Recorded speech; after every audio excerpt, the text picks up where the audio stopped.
it is the marathon. Well, it was really like the sprint at the end of the marathon, really, to that finish line of the school year. Yeah. But then we also, like liturgically, we have like all the baptisms and first communions and all the weddings that we're waiting until after Lent, and the graduations and the baccalaureate masses, baby showers, summer vacations. Crazy. And, on top of all that, we get to celebrate Mary. Yeah. Yes. But like, I feel like that's appropriate. It is. Like, she got all that. She's our mom. She loves this stuff. Right. And you're telling me, like, Jesus wasn't running around doing all kinds of stuff, all kinds of places, and she was like, where are you now? Like, sure. What do we need to do? Hallelujah. Hallelujah. And welcome to Beyond Sunday, a podcast for parents like us who are striving to weave that Sunday and Easter season experience into the everyday moments of our week. I'm your co-host, Nicole Joyce. And I'm your other co-host, Rakhi McCormick. Pull up a chair, light a candle, do something that brings you joy, but take a break and come join us as we talk, laugh, and let's hope we don't cry because it's Easter, about our experiences raising Catholic families and discovering God within our everyday lives. Good morning, Nicole. Good morning. It's May. It is May. All I can think is Justin Timberlake. I'm sorry. You read my mind. I almost started singing. I know. I'm refraining from singing on this podcast as much as I can, but I feel like every time there's something. I know. It's getting harder. It really is. Every time. Mm-hmm. Mm-hmm. And now I have boy bands running through my head, so this should be a fun episode. I have lots of thoughts about boy bands recently because my 13-year-old is in High School Musical. Oh. And we took him shopping for his costume last week. Which isn't really a boy band, but it's very boy band-ish. Yes, because he needs, that early 2000s look. Right. So he got is that like frosted tips? Not yet. Yes. It is. Okay. Yes, okay. Frosted tips, like the T-shirt with like the dress shirt over it and the baggier jeans. Yes, and he put the whole thing on, and my husband was like, yeah, we need to get you some frosted tips and then teach you all the dance moves to bye. There you go. Was that the one where they were the mannequins or like the marionettes too? Or yes, was that, same album. Video? Oh, yes, same album. Same album, okay. yes. Yeah, yeah. All right, so it's May. Yeah. It's Justin Timberlake's month. It is. But it's also yeah, maybe not just his month. No, it is also the month of Mary. It is.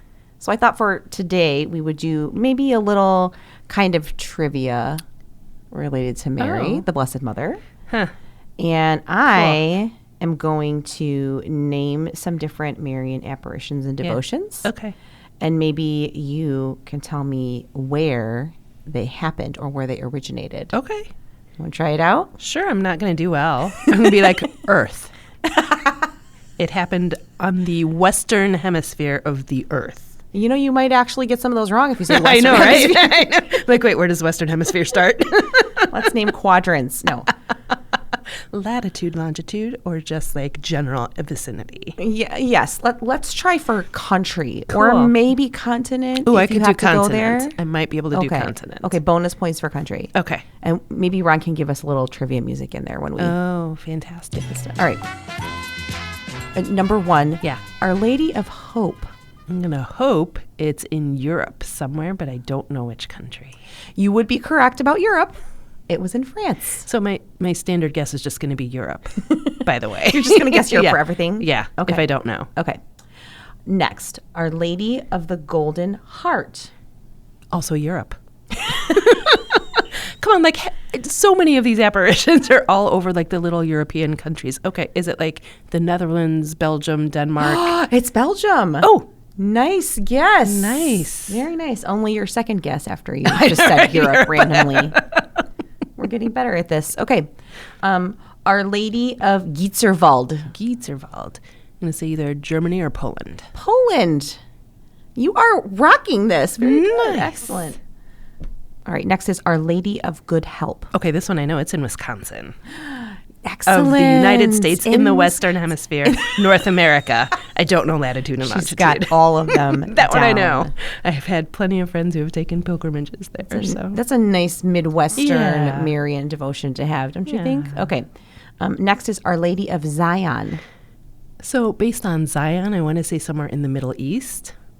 But I'm probably wrong because I don't think that there has been an apparition in like Syria or Israel. Mm-hmm. It is Italy. Oh, huh. Yeah. So not. Hey, See, you should have stuck with your Europe guess. I should have. Europe! Somewhere in Europe. Europe! Our Lady of Happy Meetings. That is so fun. Is it Asia? Can it be Asia? Sadly, no. Oh. It was in France. So just Our Lady likes to hang out in France. She's like, we're just back in France. Right. What about Our Lady, Mother of the World? This one I know too. It's Our Lady of Kibeho, isn't it? In Yes. Rwanda. Yeah. Yes. I do. I love Our Excellent. Lady of Kibeho. So. Excellent. Yeah. Okay. So like 2 weren't in Europe, but only 2. There's so many. There are so many. Like there's Our Lady of Lavang in Vietnam. It was really difficult right. to make a short list for you. Yeah. There are so many. And I think the beautiful thing about Mary is that everywhere she shows up, Yeah. she's always dressed in a way that's meaningful to the culture Right, it's around indigenous, her. right? Yes. She comes as us because she Yes, is because our she's everyone's mother. I think we're going to talk about this a little later too, but yeah. Yeah. Mm-hmm. And I think May is traditionally a very busy time Oh my gosh. for families everywhere. Oh my goodness. Like the end of the school. So it's like every field trip, every party. Yes. Everything. All the homework that hasn't been done all year is finally due. You're finding things in the bottom of the backpacks. Oh yeah. It is the marathon. Was really like the sprint at the end of the marathon, really, Yeah. to that finish line of the school year. Yeah. But then we also, like liturgically, we have like all the baptisms and first communions right. and all the weddings that we're waiting until after Lent, Yeah. and the graduations and the baccalaureate masses, my baby goodness. showers, summer It's vacations, crazy. and on top of all that, we get to celebrate Mary. Yeah. Yes, But like, I feel like that's appropriate. it is. Like she got all that. She's our mom. She loves this stuff. Right. And you're telling me like Jesus wasn't running around doing all kinds of stuff, all kinds of places. And she was like, where are you now? Like, Sure. What do we need to do? So, Rocky, do Yes. you have a particular devotion to Mary? Okay. So I have gotten closer to Mary since having children and especially since my own mother passed away. But maybe this will get my Catholic card taken away, but I don't have a particular devotion to Mary. But I also want to say, partially in my own defense, that I don't feel like you have to have a devotion to Mary to be a good Catholic. Like, I think that gets sometimes tossed around, and she's a beautiful gift to us, and devotion to her is a beautiful thing. And there's so many different devotions, too. Like, it's not just the rosary. It's not just Our Lady, Undoer of Knots. Like, there's so many beautiful devotions and prayers. And certainly I call on Our Lady for a lot of things. But I also feel like for people who don't necessarily have that closest to Mary, there can sometimes be this feeling of, like, being sub-Catholic. Yeah, I could see that where it's kind of assumed. I have definitely gotten closer to Our Lady since my mother has passed. And there's a beautiful prayer from Mother Teresa that has been really, really close to my heart, which is, Mary, be a mother to me now. I love that one too. Yeah. Yeah. So how about you? First off, I'd just like to point out that Rocky is saying all of this while wearing a necklace with Our Lady of Guadalupe on it. This is true. I do love Our Lady of Guadalupe. Thank you. Okay. Like, I don't have a particular devotion, but Okay. I do have affinity toward and fondness for a few different apparitions of Mary. Okay. Yeah. Okay. Yeah. I can appreciate that. Yeah. I did not really have a very close relationship with Mary until I was pregnant with my oldest son, who's now 15. Oh gosh, how is he 15? I know. And how is he like 5'10" and wearing is really tall. very large shoes that I trip Oh over? my gosh, on I a just had to buy regular my basis. 10-year-old men's size shoes. What? That's a story for another day, but like, We should talk sometime about coping with having to buy multiple pairs of adult shoes. Yeah. It's a thing. Right. But Mary. Yeah, so I really kind of cultivated a relationship with her while I was pregnant with my oldest son. Some of you may already know that I am adopted, and so getting pregnant with our first child was a really emotional experience for me. To have the first ever known genetically related to me relative come into being was really meaningful, and also obviously can unearth a lot of other complicated feelings. So Mary was someone I could really cling to, and say, help me wrap my head around this whole experience of motherhood, around expectation and maybe even pressure to do things right. Yeah. And I really believe that she was with me in that experience because my oldest, even from the time he was very young, has had a very beautiful devotion to Mary as well. And I think that kind of just was born from my prayer to her while he was still in the womb, which was really beautiful. That's beautiful. Yes. And my youngest daughter, she has a really beautiful devotion to Mary and St. Anne. Oh, Mary's I love mother. that relationship. Yes, she really loves that St. Anne is Jesus' grandma. She really loves. Isn't that beautiful? Jesus had a grandma. Yeah. Like, we don't think about that human part of Jesus sometimes. Yes. We lose that. But that yes, she really loves to think about Mary as a child and like being nurtured and being close to St. Anne and having that really nice mom and daughter relationship. That's something that she just really connects with. Oh, that's so sweet. Yeah. Yeah, I know, like, when my middle child was, when my son was super little, we have a statue of Mary, and so he would go and kiss it and put the rosary on it and all of that. But I would say that Tim probably has more of a devotion to Mary than I do. And I think, like, for him, he says it's easier for him to be more intimate with Mary than it is to come close to Jesus. So I don't, interesting. I do think there's some appeal there because, Mary gave Jesus his humanity. Yeah. And, you can always talk to mom. Right. And there's like a tenderness there. Yes. Yeah, absolutely. I would say, though, like, as I've drawn closer to Mary, one thing I really appreciate is the quiet power in her meekness. Like, I think sometimes we can think meekness means that we need to be a wallflower. And she stood aside because this was about Jesus. All her life is devoted to being about Jesus. But there was power in every move she made. Like, it was intentional. Like, I mean, we're at the wedding at Cana, right? And she's like, hey, Jesus, they need wine. He's like, not my time. And she was like, yeah, just do what he tells you. Fine. Like, such a good mom, right? And I know that's probably scripturally and theologically not exactly how it happened, but in my head. But it's nice to imagine that moment. Right. But, like, from that moment then to watching her son suffering on the road to Calvary, like, I identify with the maternal... Now that I have children, like, I identify with those very human maternal feelings that Mary must have felt. Like the mama bear experience. But then, like, I get that mama bear thing, too, to, like, okay, that's where my power is coming from. Like, I'm going to stay at that cross. Yeah. I'm going to take care of his friends. Like, I'm going to feed them. I'm going to make sure that they're okay, even if they're hiding out while all the other stuff is happening. But she is, like, she's gentle and she's humble, but, like, not a wallflower. And I love how so typical Catholic fashion, right? There are so many different ways that we can draw close to her. Like, there's not just one way. There's not just one devotion. There's not just one prayer. There are so many different ways to call on her intercession. Yeah. I think this week is a really great time to talk about a few of them that are most common and really most accessible too, I think.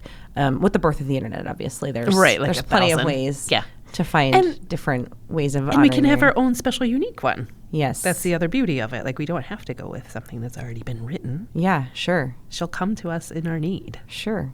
So when we were talking about having an episode that really focused in on Mary, I thought of kind of like 3 big ways that people connect with her most frequently in our faith tradition. And one is like, reflecting or meditating on her experience through scripture, through prayer.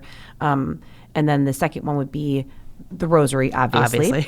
Right. And then the last one will be a consecration to Mary. Okay. And so those are the 3 that kind of, I think, we see and hear about most frequently. So I thought we would maybe just touch on those a little bit. Okay. Talk about what's out there for families if they want to try one of these as a family, or if, a mom or a dad wants to try this on their own, of course. Yeah, and I think, like, for us, a beautiful way to think of it is Mary is the matriarch of our family, right? Like, she is great, a lot greats grandma to us. Yes, absolutely. So let's talk about this idea of meditating or reflecting on Mary's experience. You can do this when we read scripture, when we hear about her in the Gospels in particular. But for our family, especially when the kids are little, I think a really nice way to do this just kind of on the go, like in everyday life, is to reflect on Mary in little conversations. You know, like we wash the altar linens every few weeks for church. So like when you're not repairing them? When I'm not repairing them, yes. And so like I'll be washing altar linens and we'll talk about like what it might have been like for Mary to wash Jesus' laundry.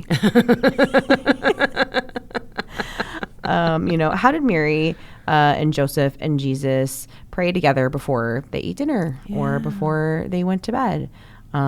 Just those little comments here and there, kind of drawing the kids into thinking about, number one, Mary as a real person. Sure. But then also like what family life might have been like for the Holy Family and how we can strive to be more like the Holy Family in those little ways. Absolutely. Right? No Mary putting Jesus to bed. Tucking him in. Right. Did Jesus get up 6 times for a drink of water?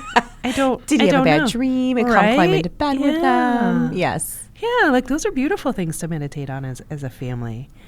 Like for me personally, and I do this with my older kids sometimes, is I prefer to take a look at Mary in the Gospels and doing like a lectio divina or some form of lectio divina with that, you know, taking a look at the Annunciation. What must Mary have felt like to have this unexpected thing happen to her? And then what was her response in the Magnificat? Like, what a great response, and am I living out my response to God in the way that Mary did? Or then the Visitation. I love the Visitation and meditating on the Visitation, just taking a look at, you know, Mary and Elizabeth both expecting, and this age difference between them is, you know, not ridiculous, but like it's huge. You know, Elizabeth thinking she would never have children, and Mary not expecting to be pregnant at that age. And just the beauty of the gift of those relationships. And are we as moms, no matter what our situation or age, I happen to have been a little older when I had my babies, but not letting that come, and not letting that get in the way of being able to recognize God at work in someone else's motherhood. Yeah. Or being able to lift one another up in that to proclaim the gospel by the vocation and motherhood that we have been given, whatever nature that is. Whether we are old or young, adoptive, godparent, support, you know, I think there are so many ways for us to share our motherhood and a spiritual motherhood that we're all called to as well. So I do like reflecting on that and taking a look at motherhood as nurturing, and then asking my children, like, how do they nurture their friendships? Yeah, that is actually a really good thought, the idea that Mary models so many different forms of relationship for us. Because just like in the Holy Family, our relationship with our children is really the first place they learn how to have a relationship and what that can look like, and what a loving, nurturing relationship is, as opposed to anything else. So that's a really good thought, because she does model that in so many different ways. She does. And I think sometimes when I feel like I'm really failing as a parent, which is often because it's tough, and I think that we set our expectations for ourselves really high if we're invested. Yeah. Right? Like, we care, and that's why we think we're failing. But then, like, to hear them mimic something back when they're talking with their friends or they're talking with one another, to see that they're picking up on the little things. Sure. Maybe we're still having those bigger arguments and frustrations and no, you don't need to be on TikTok. But in the little things, to hear them then come back and nurture one another, or encourage one another, or laugh with one another, or, you know, say something you've heard yourself say. Be like, in 20 years, you're going to like really like, you're going to have a facepalm moment where you're going to be like, I sound like my mother. But, you know, looking at Mary as our mother, and how might we sound like her, and that being a good thing. Yeah. And then the other thing that I love, and we talked about this a little earlier too, are the different apparitions, and the fact that she comes to us how we are. You know, like, she really is our mother. When Jesus gives her to us, he gives her to the whole world.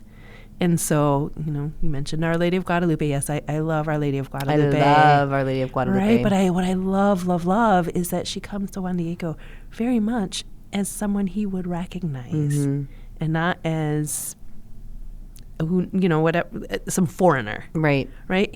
She comes in the minutest details of how she appears, that he would recognize not just her, but Jesus. Yes. Within her. But then, you also have Our Lady of Lavang in Vietnam. You've got Our Lady of Kibeho, which we also talked about in Rwanda. Our Lady of Velankani in India. There is nowhere that Mary is not. Yeah.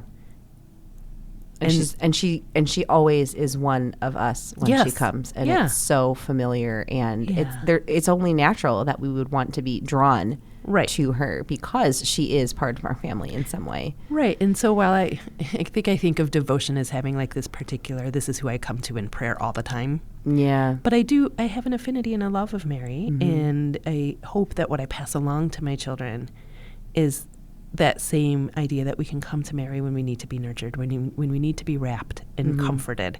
That idea of being wrapped in Mary's mantle and kept safe, and meditating on that as she is wrapping us in her mantle. It's like when we do the bear hugs as a family where I've got a blanket around me and I've got one kid and the other kid comes in sandwiches. But it's like a group hug with Mary and Jesus. Yeah. Right? Yeah. Yeah, I like that. Wrapped in a blanket, maybe not a tortilla blanket. Then it would be more like a burrito. Right. Maybe a really big burrito. Okay. Yeah, all right, moving on. Let's talk about the rosary. Yeah. My family prayed the rosary during Lent. We prayed the sorrowful mysteries of the rosary all through Obviously. Lent. But if you have tiny people and a whole rosary feels like a lot, number one, I want to suggest that you find an audio version of the rosary to keep you on track, because the kids can interrupt you very quickly. But you can keep listening and praying even if kids are moving, and that's totally fine. Yeah. But also just start small and increase when you are able, when your kids are prepared for that. You could start with just half of a decade or 1 decade. It does not have to be anything more than what you can handle right then. And I also find that when they're little, pictures are very helpful. Yes. Like a photo for each mystery is really helpful for the kids to kind of say, this is what we're meditating on while we pray these Hail Marys. We're going to think about this. And if you've got active kids, I would suggest coloring sheets. Oh, yes. Because they can pray as they color, and so they're kind of distracted in the coloring, so they're not distracting you by screaming at each other. Or asking, which one are we on now? Which one are we on now? Which one are we on now? Oh, that's another really important pro tip that we have always used in our house. If you get lost, go to the next decade and wait. Yep. Very important pro tip. Very, very important. So it's kind of like the "Are we there yet?" Yes. But rosary style. Wait, how many beads are we in? Okay, now I gotta count them. Oh, but by the time I counted to that one, now you can go on to the next one. Just Seriously, go to the next go. decade and wait for me. We will get there. And then as soon as you hear us start that Our Father, now you know where we are. That is indeed a pro tip. Now, we kind of adopted the rosary as like a family ministry many years ago, and the first kids were really young. And it was right around the time I started doing more like ministry things on social media. And so I would just post, we're doing a family rosary. And so we would ask people's prayer requests. Yeah. And so that has become for us, the rosary has become a way for us to offer something back That's to our so community nice. too. And our kids get in on that. And your kids are interceding. They are. They're praying 100%. for other people. So like before we begin our rosary, now we ask them for one thing. Otherwise it's like a half hour of all the things they want to pray for. Yes. But, and then we offer that rosary as a family, no matter how grumpy people are as we're praying it. And it's a beautiful thing. And I think the other thing is, don't ask for perfection. You're not going to get it from your kids. It's just not going to happen. If they're grumpy, whatever. If they're running around, that's okay. There have been times where I've put dots on the floor and I make them move during the Hail Mary. Sure. Or we've had like the teething rosary. Yep. And so they're chewing on the rosary while we're praying. The oldest one picked that up the other day. And I was like, really? She's like, I don't know. I just grabbed one. I'm like, oh, okay. My 15-year-old had the big wooden bead one last time we did it too. Whatever it takes. Whatever you feel. Yes, and I'm sure many of you listening have like a bucket of rosaries somewhere in your home. Because it is the Catholic gift. It is the classic Catholic gift. Right. My kids never had really like nice rosaries before. It was not something we gave them at First Holy Communion. Okay. Which I know that probably makes us an oddity in the we Catholic didn't world. because everyone else did. Yes. So this Easter, actually, they all got one. And I found a lovely small business where a lady makes them herself. And so they all got one with, their patron or a saint that really means something to them in the centerpiece, and they had colors that were meaningful to them, and they love it. There are so many small little Catholic businesses that will do that. So many little rosary makers that I love. So definitely invest in one that's meaningful, that's beautiful, that makes you want to pray. Yeah. And I have a couple of friends who do hidden rosaries or wall rosaries that are more modern. Yeah. And so if this is a devotion that is important to your family, there are ways that you can make that present in your home visually as well. Sure. Well, let's talk about consecration. I think that's another big one that a lot of our listeners have probably maybe tried before or with kids. Yeah. Maybe Marian Consecration is a little bit more challenging depending on the age level of the kids and where you might be on your faith journey. Yeah. I know some people find it challenging to even think about the idea of consecrating themselves to Mary. I think that I would maybe be there in my Catholicity.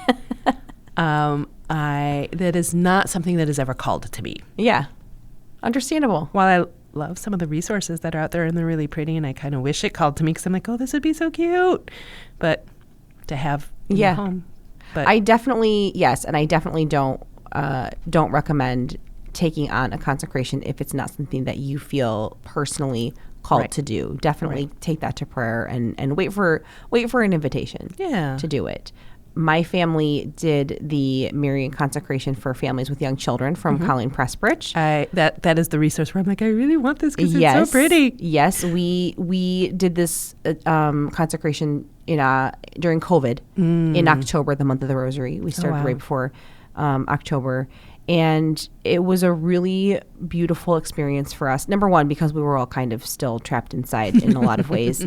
And we were in remote school, and there were some things a little more open, but not too many. But what we really loved about it, and I'm guessing this is what appealed to you, is that, again, the diversity of the artwork, the images of Mary were from all over the world. It was really beautifully done. The reflection questions are perfect for just about any range in age of children, and kind of the prayers and the reflections inside there were very true to real life experiences. Right. So if it's something you feel called to do as a family, I highly recommend Colleen Pressprich. Beautifully done. It is just, again, something that has not sat on my heart as something the Lord is asking of us right now. Yeah. That could change. I didn't used to like Our Lady Undoer of Knots. Oh. And it's something the Lord has been placing on my heart in the last few weeks. We could have a whole episode on Our Lady Undoer of Knots. I'm a little scared of Our Lady Undoer of Knots because you and I are both crafters. We know, we sew, we knit, we crochet. We know when you're undoing a knot, it is super messy. And I'm like, I don't need more mess, Jesus. Yes. I'm kind of good, Mary. Honestly, I think if there were ever a new apparition or a new devotion to Mary that really spoke to me, it would be Our Lady with a seam ripper. Our Lady, who is one of the Mr. Clean erasers for the wall. Right? Yes. Our Lady of Magic Eraser. Yes. Right. Absolutely. Right. But you're absolutely right. This isn't something that we do so that we can check something off of a list for our Catholic prayer toolbox. The Lord calls us into these devotions. They're meant to be ways for us to draw closer to Jesus. Yeah. So if one of these sounds really interesting to you, we encourage you to try it because maybe that is the Lord speaking to you. The Lord speaks to us in our desire. Yeah. And he calls us to things, through our own gifts and our own talents and things that we find attractive about our faith. So definitely don't be afraid to try them, but don't try them if you don't like them. And I would say if there's not a devotion in particular that is drawing you in this month of Mary, maybe check out a new apparition that you haven't heard of. Yeah. And learn about what Mary has meant to the people of that area of the world. Or the names for Mary in the litany. Yes, there's so many different ways to learn something new about Mary and to draw ever closer to her. And obviously the long game is that you would draw closer to your son. It's a short game too. It's just that is the game. It is a short game. You're right. That's the whole game. The game. Right. That's right. a good way to think about it. Right. That is it. So our challenge for you this week is really to take some time, pray with your family, and choose any way that works best for you to honor Mary this May. It might not be any of these three things. It might not. It might be a simple effort to pray the Hail Mary. It might be a simple effort to stop by and see her image in church before or after Mass. It could be any simple thing. Might be asking for her intercession when you can't find your kid anywhere. Although we hope that doesn't actually happen to you this So when they're playing hide and seek and we're just done seeking, may Mary help you find them. Yeah, so very real here. And Rakhi, you mentioned this so beautifully earlier. Like, we're not trying to set the bar super duper high where you can't reach it at all. We're trying to say... In fact, I would like to eliminate the bar entirely. There is no bar. Yes, just hold out your hand. Yeah. And he will come to you. Yeah. He will send his mother for you sometimes, she will. She's so gentle. Yes. So, with that, thank you for listening to Beyond Sunday. Wherever you are in your relationship with Mary, we hope you find comfort in her motherly care as she leads us closer to her Son. Find more episodes at 52sundays.com/podcast or subscribe on Spotify, Apple Podcasts, or wherever you get your podcasts.